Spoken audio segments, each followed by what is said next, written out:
BJP ప్రభుత్వ అప్రజాస్వామిక చర్యలను నిరసిస్తూ వామపక్ష పార్టీలు నిరసన కార్యక్రమం చేపట్టాయి. హైదరాబాద్ ఆర్టీసీ క్రాస్ రోడ్లో నిర్వహించిన నిరసన కార్యక్రమంలో 10 వామపక్ష పార్టీల ముఖ్య నేతలు పాల్గొన్నారు.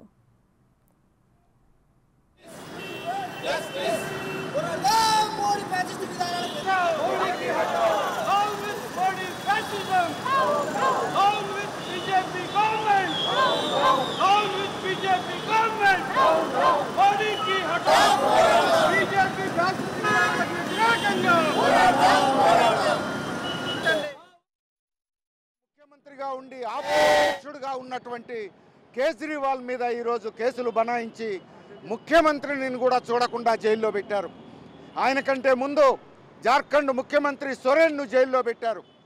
ముఖ్యమంత్రులను జైల్లో పెట్టడం అనేది ఒక కొత్త పద్ధతి మోడీ ప్రభుత్వం అనుసరిస్తూ ఉంది.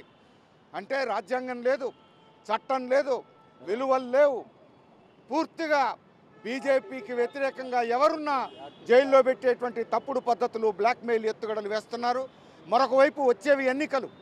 ఈ ఎన్నికల్లో ప్రధాన ప్రతిపక్షంగా ఉన్నటువంటి కాంగ్రెస్ పార్టీ అకౌంట్ను సీజ్ చేశారు.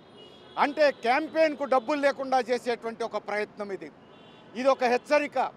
మోడీ ప్రభుత్వాన్ని ఎవరు ప్రశ్నించినా కాంగ్రెస్ పార్టీ అకౌంట్నే సీజ్ చేసినాం, 2 ముఖ్యమంత్రులనే జైల్లో పెట్టినాం, మిగతా పార్టీలు మాకు లెక్క కాదు, జాగ్రత్త అని చెప్పేసి హెచ్చరికగా ఈ పని చేస్తోంది మోడీ ప్రభుత్వం. జాగ్రత్త, ఇలాంటి పద్ధతులే కొనసాగిస్తే రానున్న రోజుల్లో ప్రజల ప్రతిఘటనను ఎదుర్కోవాల్సి వస్తుందని చెప్పేసి మేము హెచ్చరిక చేస్తున్నాం.